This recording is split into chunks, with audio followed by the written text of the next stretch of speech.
The MMA fortune teller. The teller, the teller, the teller, the teller, the teller, the teller. What's up, boys and girls? Bellator 243. We got the rematch of Michael Chandler taking on Benson Smooth Henderson. The first time these guys threw down, it was a very closely contested match. So, I'm really looking forward to this matchup here. And other than that, we got a couple other good fights on the card. You know how it is with Bellator. We're not talking about a full stacked card, like the UFC from bottom to top. We're talking about, if we're lucky, getting a decent amount of fights in the main card that we want to watch. And that's what we got here, in my opinion. Myles taking on Georgi, Karakhanyan. Curtis Millender taking on Sabah Homasi, two ex-UFC fighters. Matt Mitrione, an ex-UFC fighter. Timothy Johnson, an ex-UFC fighter. Benson Henderson, an ex-UFC fighter. A lot of ex-UFC fighters here. Just Georgi and Michael Chandler are the only two guys that are not on the main card. At least, the fights I'm going to be breaking down for you guys. But I'm interested in seeing all these fights here. I think they're good matchups. And we'll start off with Myles taking on Georgi, Karakhanyan. Georgi is he's a tough dude, man. I've been watching this guy for a long time, even before his Bellator days. Georgi, if you're not familiar with this guy is a very well-rounded fighter, man, and a very underrated fighter. He's very much under the radar. He's only had a few years here that he's been making a name for himself over in Bellator. Had some tough matches here against AJ McKee, who's one of the hottest prospects in the game. Emmanuel Sanchez, another perennial underrated fighter, a stud. And then he's had some good fights out there. You take a look at his losses, man. Henry Corrales, Emmanuel Sanchez again. These are some of the more solid Bellator fighters. He did take out Bubba Jenkins. Bubba Jenkins was a guy that had a lot of hype behind him. Very strong wrestling background. Again, Pat Curran, staple of the Bellator promotion. Wetchel, Rick Glenn, UFC fighter. This was over in WSOF. He used to fight over there as well. Took out Lance Palmer. We talked about Lance Palmer recently. This guy is a very high caliber opponent. Team Alpha male product who you might be seeing fight over in the UFC somewhat soon. Din Thomas, just running through some names here. But Georgi's the real deal. Don't get it twisted. If you don't know who the guy is, he's the real deal for sure. And let's see how these guys stack up here. Myles is going to come into this fight with a 3-inch height advantage and about a 6.5-inch reach advantage. Just as a lot of you guys would have imagined, Myles is going to have the advantage in those departments, which he does have over a lot of opponents that he faces against. Myles he's a pretty big dude. Myles is a guy, if you're not familiar with him, this guy was one of the hottest prospects way back in the day. He was on the Ultimate Fighter, actually, and Dominic Cruz was raving about this guy way back in the day. He finally started to make a name for himself in the UFC. Actually, so on the Ultimate Fighter show, I believe he got injured, even though he won his fight or whatnot or something, and he wasn't able to continue with the show, so we didn't really get to see from him, but everybody was already hot on him back then. Eventually, he makes his way into the promotion, into the UFC anyway, and he looks good, man, in the UFC. He pulls off a lot of victories, but, time told that he really wasn't He wasn't a big-time fighter. This guy wasn't a championship caliber type of fighter. All those big-name fights that he got, he pretty much dropped the ball.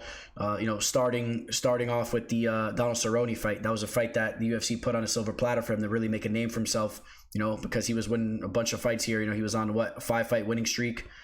Or what is that? 1, 2, 3, 4, 6-fight winning streak. And I'm sorry, just to bounce around, but this was the fight I was talking about, too, over here. The Akbar Areola fight. That's the fight that he won, but then he wasn't able to continue on the show, I believe, and then he lost the Al Iaquinta fight, and that was a fight that everybody was so surprised when he lost. I believe that was to get inside the house, and Al Iaquinta, no one really knew about him back then, right? Just a little bit of MMA history here for those of you guys that don't know. Nobody really knew about Al Iaquinta, and everybody was so shocked that Jury lost because people already knew about him from when he won the first time around, but then he got hurt. And then everyone expected him to go in there and steamroll Al Iaquinta. But, as we see now, man, Al Iaquinta is one of the most solid fighters in the game. So then he strings off 6 victories in a row. Then he drops the ball against Donald Cerrone. Like I said, drops the ball when he had the big shot. Lost to Charles Oliveira. No shame in that, right? He's the man, the submission kingpin. Goes off, wins 2 fights against Rick Glenn and Mike Della Torre. And then he loses 3 in a row. and actually really loses 2 in a row in the UFC. Fights he should have won. The Andre Fili fight, he should have won that fight. Chad Mendez. Then he gets signed by Bellator, loses to Benson Henderson in his Bellator debut, but then he bounced back with a pretty solid victory over Brandon Gertz, who's a strong, stout wrestler type of fighter. So now he has a fight here against Georgi. I think he should be able to use his range and his technique to take out Georgi, you know, well, I shouldn't say take out. I expect him to win a decision more likely than to finish Georgi. Georgi's a tough dude. And Myles Jury is a guy, man. He's a very well-spoken fella. Does a lot of stuff on social media and YouTube and whatnot. I believe he has his own channel. You know, he used to be in the old UFC game back in the day. A lot of people used to play with him. And, you know, still doing his thing, showing love to the UFC and whatnot, it looks like. And a guy that you could definitely see on the show. Don't be surprised if Myles Jury is on MMA Live Discussion. And just to touch upon that 1 second, we're going to have tonight, we're going to have Matt, the Steamroller for Vola. So make sure you tune in tonight, 8 p.m. Eastern time. But back to Georgi. This guy Georgi, like I said, man, very tough customer. You see him here. Working a little bit of, like, I don't even know if I want to call that sparring, just a little bit of pitter-patter. And, yeah, I mean, take a look at what, 1 second. Take a look at what Georgi's been doing again recently, just to touch upon that again one more time. Coming off the guillotine choke over Paul Redmond, but then those 2 losses. Man, he's a tough customer. He's a tough customer. We take a look at the line here. Georgi Karakhanyan is around a plus 175 possible value there. If you're looking for a dog on this card, maybe that's the route you want to go. Maybe there's actually a couple routes you can go as far as the main card goes if you're looking for a dog, in my opinion. Some of these fights may play out closely. I gotta edge Myles Jury to win this fight, though. I think that he's too technical for Georgi, with his combined with his reach advantage and his height. I think he'll keep Georgi on the outside. He'll throw the leg kicks. He works some nice leg kicks, and you know, he might even throw some of those knee stomps, you know, to try to keep him at bay, you know, so he's worried about his legs. He's good at using his distance. He's very good at that, Myles Jury. I could see him doing that to pull off a decision here, so I'll take Myles Jury to win the fight. All right. Sliding right through to the next fight. We got Curtis Millender taking on Sabah Homasi. 2 welterweight products that, like I said, ex-UFC fighters. Sabah Homasi, this was a guy that you guys are probably familiar with from The Ultimate Fighter. You know, he was on the American Top Team versus the Black Zillions back in the day. It's funny, this guy Sabah, you know, I bumped into him around the way at some of these local bars. This is a guy that he works at the male strip club. What do you call that? One of those male strip clubs. Back in the day, a lot of friends, you know, girls used to talk about this guy. They all knew him. I seen him. He's that crazy at the bars and whatnot. He actually has a sister that I knew back in the day too. Friends of friends. She used to always be out in the club scene back when I was a young buck. So Sabah Homasi, you know, he's right around the way from over here, man. Coconut Creek, Florida. And, you know, when he had his shot over in The Ultimate Fighter, you know, he was a tough dude. If you guys remember the show, he was a very tough dude. He was always willing to bring it.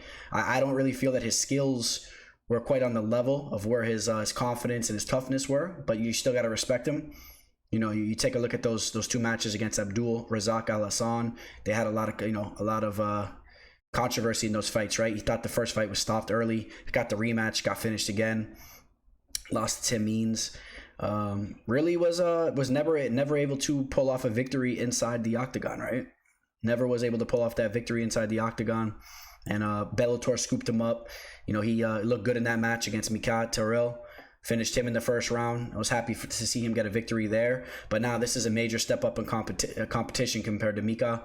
Curtis Millender, you guys know the deal with Curtis. He's really big for the weight division, man. A giant frame on him. He could strike with you. He can knock you out. You know, some very skilled striking. But as far as the grappling goes, this guy definitely has some holes in his game in regards to his grappling. And I'm sure a lot of you guys learned the hard way. Not me, though, man. I was on Ezekiel Dos Santos in that fight. But if you guys remember, Capoeira, when he took on Millender, he was actually a dog because people were that high on Millender. And, you know, Capoeira showed that Millender had absolutely no ground game. He took him down and just submitted him. He schooled him on the mat. But again, if he can keep it standing, that's a different story. We welcome to the scale. So Curtis says beating that ass tomorrow. And he put the middle finger up to Sabah, the sleek chic. So there's a little bit of animosity, it looks like, going into this fight. fighting out of Fullerton, You know, California. I gotta lean with Curtis to take this fight here. I think Curtis should be able to keep this fight standing, and you know, if he does keep it standing, I expect him to style on Sabah. But if Sabah shows up with the right game plan, he's been training for years with the American top team. Obviously, he has some intelligent coaching behind him. Maybe he works the grappling, man. Maybe he exploits Curtis's grappling. He gets some takedowns. Maybe he can work some ground and pound. That's never really been his forte. But if he's smart, that's what he needs to do. Really, Sabah likes to stand and bang, and most likely, I probably see the fight playing out like that. You know, I probably foresee that happening. So, see these guys talking crap here. I'm excited for this fight, man. I'm excited for this fight. Sleek Chic, and shout out to Sabah too, because you know, I believe Sabah's family is from out there where we just saw that explosion happen, man. So luckily, I think I read an article where it said all his family's okay out there and whatnot. So, you know, I'm happy for the guy, man. That's got to be a pretty scary thing for those of you guys that saw that explosion. That was nuts, and I'm still waiting for the details to come out and see what's the deal with that whole situation, man. I don't want to speak too much upon that, but this fight never played out right. He was supposed to fight Paul Daly. This was right before the whole pandemic happened, so that fight never got a chance to take place. I think luckily for Sabah, because Paul Daly would have ate him like a bowl of cereal there, man. But yeah, man, I got to go with Curtis Millender to win the fight. As far as where the line's at, I don't know if I feel comfortable taking it at minus 355, but would not be surprised if he just goes out there and styles on him. So that's pretty much how I feel about that. All right. Co-main event. We got some big boys throwing down. Matt Mitrione, or as the Italians like to say, Matt Mitrione, taking on Timothy Johnson. This guy, Timothy Johnson, you guys remember him, man? He used to be back over in the UFC. And, you know, he used to hang on his opponents, push them up against the cage and win decision after decision. Finally is coming off a big knockout victory against a guy. I didn't want to talk about it too much, but I might as well let you guys know what really happened. You know, this guy was trying to steal my name, so I had to send Timothy Johnson out to handle business. This guy, Tyrell Fortune, people were saying he was trying to use the nickname the Fortune Teller, so I had to put a hit on him. I'm just messing with you guys, but that was a nasty knockout, man. A really nasty knockout. If you guys haven't seen it, you need to go check it out. Tim Johnson hit him with the step in right hook. He set it up beautifully. And you got to wonder, is this guy Timothy Johnson, you know, is he starting to groom his skills out a little bit more with his striking and his toughness? Because he used to be a guy, I guess he was always tough, but it wasn't that he wasn't tough. It was just that he wasn't really willing to engage with the striking. He wanted to hang on his opponent, and he's a heavy dude. You know, finally now you see him really stepping up, trying to put dudes out. So that's a dangerous thing, taking on a guy like Matt Mitrione, because Mitrione's chin has been tested. He's been through a lot of battles, and his chin has kind of, in my opinion, been worn out a little bit. I think if he gets clipped, he can be put out. You know, even in that fight against Fedor where he got the victory, you saw Fedor dropped him as well. You know, he collapsed there for a minute, but he got back up and he won that fight. You know, Timothy Johnson's he's the real deal. On to Matt Mitrione. Matt Mitrione. If you haven't seen his fight against Derek Lewis, this is back when Derek Lewis was trying to make a name for himself. You have to run the tape back on this fight.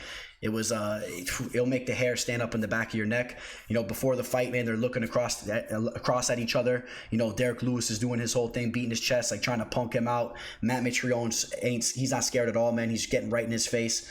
As soon as the bell rings, it's nonstop action, man. Quick knockout for Matt Mitrione, and then just the way he knocked him out and the way he acted after the fight, man, it gives me goosebumps even thinking about it.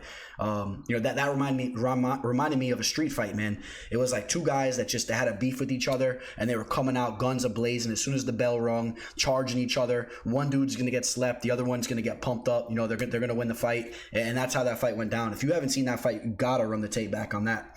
And of course, we got Derek Lewis in the main event this weekend over here. But still, man, that fight, I'm a fan of Derek Lewis, but I'm more of a fan of Matt Mitrione, and I was pumped to see that. And Matt Mitrione, man, he's the real deal. You don't see a lot of heavyweights with his size and his stature being able to move the way that he moves.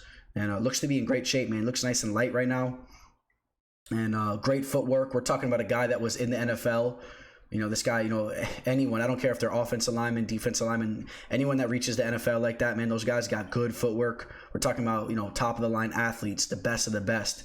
And that's the pedigree that Matt Mitrione comes from. So I'm going to take Matt Mitrione to win this fight. I think he's going to be too smooth for Timothy on the feet. I think he'll be able to use the footwork. He needs to avoid the big shot. These are big boys. Anybody can be put out. And of course, he can't allow. Let me talk about this for a minute, because this is a big factor of the fight. He cannot allow Timothy Johnson to hang on him and to wear him out and try to get takedowns, because we've seen Matt Mitrione get tired in there too. Towards the third round, man, he starts to get a little bit tired. He has that explosive striking where he starts to wear out. He's 42 years old. And just coming off a knockout loss to Sergey Karatanov, a KO master. Ryan Bader, you guys know the deal. Ryan Bader's a stud, but that was a mismatch. The Roy Nelson fight, that was a fight. He looked tired in the third round. Even though he won that fight, he was starting to get taken down a little bit. So besides that, though, 3 knockout victories in a row. Of course, he has the power in his hands. Matt Mitrione can easily knock out Timothy Johnson. I definitely believe that. And Timothy Johnson refuses to work on his physique and his cardio. Or no, his cardio is not too bad. I don't know, though, what's going on with all this. Some guys, I guess, are a bit like that. But hey, let's see if he can bounce back with another victory. If he could take Matt Mitrione out, I don't see it happening though. I see Matt Mitrione winning this fight, so that's gonna be my pick, man. Matt Mitrione, big fan of Matt's too, man. Shout out to Matt Mitrione. Trains with some of the best in the game too, man. Always training with some top dudes out there. He put a clinic on Roy Nelson in those first 2 rounds, man. The boxing is serious. The footwork in the boxing is serious. All right, you know what time it is, boys. Time for the main event of Bellator 243. We got Michael Chandler taking on Benson Smooth Henderson. I'm a big fan of Michael Chandler's. I feel like this guy's career could have went a different way. I mean, I wish he would have signed with the UFC. He never wanted to make that transition over to the UFC. I think he's made that clear now. He's a Bellator dude for life, in my opinion. Benson Henderson, of course, was a WEC veteran, UFC veteran. Now he's in Bellator, and a very well-rounded fighter. Michael Chandler, though, I felt like he could have been a big name in the UFC, and I think that he was just a couple fights away from being a big star. He's had a couple setbacks too. Take a look at Michael Chandler's. We'll check out their statistics or how they match up in a second. We'll go back to that, but as far as stature goes, but just take a look real quick. Michael Chandler's coming off a nasty knockout to Sidney Outlaw. Complete mismatch, and that's what he'll do to guys like that. Of course, he got knocked out by Patricio Pitbull, and that was a crazy one, man. He got a little bit too overzealous in there, and the Pitbull brothers are no joke. Even though he took out the other Pitbull brother, his brother got redemption on him. That was nasty. And if you don't know what I'm talking about, he knocked out Patricky Pitbull, and one of the nastiest knockouts you'll ever see in the game. Fucking overhand right knockout, and then just stands over him. And that's where the beef started with his brother, man. His brother, Patricio, had to watch that, and he was talking crap from the cage. And that fight got set up, and Patricio took him out. So, lost to Brent Primus. That was a fight that he got hurt in there. He had that ankle injury. He still was trying to fight, but it was, he couldn't continue. And, that was a fight. He redeemed himself in the rematch. The Will Brooks fights were ridiculous. I don't know how he ever lost to that guy. And then the Eddie Alvarez rematch too. But if you want to see what Michael Chandler's about from the get-go, you need to watch Eddie Alvarez versus Michael Chandler the first time around. That's the first time he really put himself on the map to me. I watched that fight live. And I already had seen him fight. I knew a little bit about him, but that was a big fight for him. And he showed up. Michael Chandler has great footwork. Amazing wrestling. We're talking about top-notch wrestling, top-notch power in his hands. Does have a little bit of issues with his cardio. At times he gets a little tired in there because he has that explosive style of fighting. He trains with the best of them. You can pull up videos of him and Kamaru Usman grappling all day. He bounces back and forth from over here in South Florida down the street. And I know he goes back up to, I believe it's Missouri. I think he's from Missouri. Says he's fighting out of Las Vegas, Nevada right now, so I guess he's over there. But yeah, he is from High Ridge, Missouri, University of Missouri wrestler. And Benson Henderson, you want to talk about an OG in the game, a guy that was the WEC champion, He came over to the UFC. He held gold over in the UFC as well. If you want to see some great fights from him back in the day, you should watch his fights in the WEC against Donald Cowboy Cerrone. They had a good amount of fights. They fought a lot. And yeah, man. How about against Frankie Edgar, man? He defended the belt against Frankie Edgar. Very closely contested matches, and Frankie was so undersized in there. But Benson Henderson's just a very solid opponent, man. Good grappling. He was one of the first guys that really worked the calf kicks too. So, you always watch out with his leg kicks, man. He'll mess up your legs bad. He was one of the first dudes to start really doing that. Now, in regards to the first time that these guys threw down, remember, these guys already just fought recently, and it was a split decision victory for Michael Chandler.